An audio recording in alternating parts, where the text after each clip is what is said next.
90 दिवसाच्या आतमध्ये एकही बिबट्या महाराष्ट्रामध्ये फिरणार नाही याची दखल मात्र आदरणीय मुख्यमंत्री आणि वनमंत्र्यांना घ्यावी लागेल ही आग्रहाची विनंती आपल्या सर्व चॅनलच्या माध्यमातून माझ्या पत्रकार बांधवांना मी धन्यवाद देतो।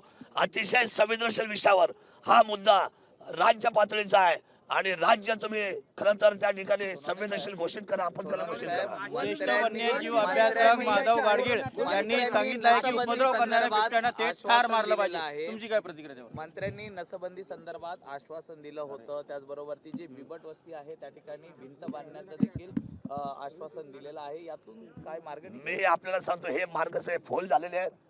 आम्ही गेले 20 वर्ष हा लढा लढतोय। 2014ला मी बोललो होतो की बिबट वाढणार आहे। 10 वर्षापूर्वी कोणी याचा मनाव घेतलेला नाही। त्याची प्रजनन शक्ती मी त्यावेळेला बोललो होतो। मला त्यावेळेला माहित होतं की लांब पल्ल्याचा हा सगळ्यात मोठा धोका आहे। शासन त्यावेळेला मनाव घेतलेला नाही। त्यावेळेला बिबट सफारी मी मागितली होती। बिबट सफारीमध्ये 25 ते 30 फक्त बिबट्या बसतात, पण आता हजारोच्या संख्येने झाल्यामुळे मला असं वाटतं गाडगीळ साहेबांना कदाचित ही गोष्ट माहीत नसावी। सर्वसामान्य माणसाचं जीवन धोक्यात आलंय। शेत्या आमच्या आता उजाड झालेल्या आहेत आणि कुठलाही शेतकरी काम करायला मागत नाही। जीवाच्या भीतीने दिवसा हल्ले होतात, सायंकाळी हल्ले होतात, रात्री हल्ले होतात, पहाटे हल्ले होतात। या भिंती बांधणं, शेळ्या सोडणं ह्या उपाययोजना होऊ शकत नाही। नसबंदी करण्याच्या पेक्षा आणखी आपली ताकद वाया घालवण्यापेक्षा 2 रेस्क्यू सेंटर उभे करा।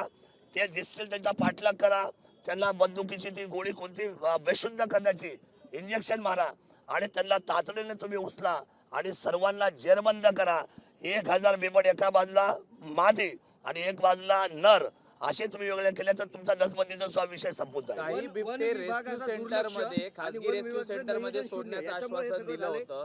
सह्याद्रीच्या त्या जंगलांमध्ये काही सोडण्याचे आश्वासन दिले। यातनं तोडगा निघेल का असं वाटतं तुम्हाला? बिलकुल नाही। एकही बिबट्या एकही जंगलामध्ये राहत नाही। सगळा आता तुम्हाला मी शुगर कॅन मध्ये राहतो, साखरेच्या ऊसाच्या शेतामध्ये राहतो, तो आमच्या घराजवळ राहतो। एकही बिबट्या जंगलामध्ये राहत नाही। शेळ्या सोडून तेवढं काय फायदा नाही। शेळ्यांच्या चोऱ्या माऱ्या होतील, शेळी लोकच घेऊन जातील, तिथं बिबट्या काय तो घेणार नाही। आशिष शेलार म्हणते की जसं कोरोना होता त्याला ट्रीट केलं गेलं त्याच पद्धतीने या बिबट्यांना ट्रीट करायला पाहिजे। नाही म्हणजे कसं ट्रीट केलं पाहिजे? कोरोनाला समजा आपण इंजेक्शन दिली होती लोकांना, बेंबीमध्ये दिली ना, बेंबीमध्ये इंजेक्शन दिली होती कोरोनामध्ये। आता यांना आधी पकडा तर खरं, मग यांना कुठले इंजेक्शन द्यायचे आपण ठरवू। पण वन विभागाचं नियोजन आणि दुर्लक्ष यामुळे हा सगळा नाही, आता मनाव नाही घेतलं ना। कालपर्यंत काय चाललं होतं, टिंगल्या चालल्या होत्या, मस्करी चालली होती। माझ्यासारखा माणूस 2014ला 15ला 16ला विधान भवनामध्ये बोलायचा तर मला सगळे लोक म्हणायचे, हसायचे, म्हणजे बघा हा बिबट्या आला, बिबट्या हे आज त्यांना कळालेलं आहे। आज काल तुम्ही जर पाहिलं असेल विधान भवनामध्ये जवळजवळ 288 पैकी जवळजवळ 101 आमदार बिबट्याच्या भीतीने सभागृहामध्ये गोंधळ घालत होते। याचा अर्थ हा दूरदृष्टीचा होणारा सगळ्यात मोठा आपल्यावर होणारा आघात आहे हे मी 2014 पासून ओळखलं होतं। म्हणून आता माझी विनंती आहे, आज सकाळी जर तुम्ही तुमच्या टीव्ही चॅनल ऑन केले नागपूरमध्ये सकाळी आज काय परिस्थिती होती, 3 तास तुमचं ऑपरेशन चालू होतं त्याला पकडण्यासाठी। जीवाचा आकांत करून एक बिबट्या पकडायला तुम्हाला 3 तास लागले। आमच्याकडे हजारो आहेत, हजारो।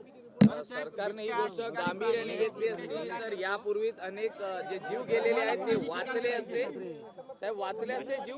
मी सांगतो, एकही जीव जाता कामा नये। एकाही जीवाची किंमत 25 लाख होऊ शकत नाही। 25 लाखाने गेलेला माणूस, एखाद्या गेलेल्या तरुण विधवा महिलेचा नवरा, एक बाळ, एक मुलगी, घरातली महिला भगिनी, हे 25 लाखाच्या बाबतीने पुन्हा येणार नाही। 25 लाख देण्यापेक्षा सरसकट हे बिबटे उचलून आतमध्ये टाकाने त्यांचे पालन पोषण सरकारने करा।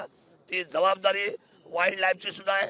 वाईल्ड लाईफ सांगताय की तुम्ही आमची लोक उचला आणि तुम्ही आमच्या पिंजऱ्यात ठेवा, आम्ही 100% त्यांना अन्न धान्य खाणं पिणं आम्ही त्यांचं पाहू, त्याचा खर्च आम्ही घेऊ, त्याचा मेंटेनन्स आम्ही सांभाळू।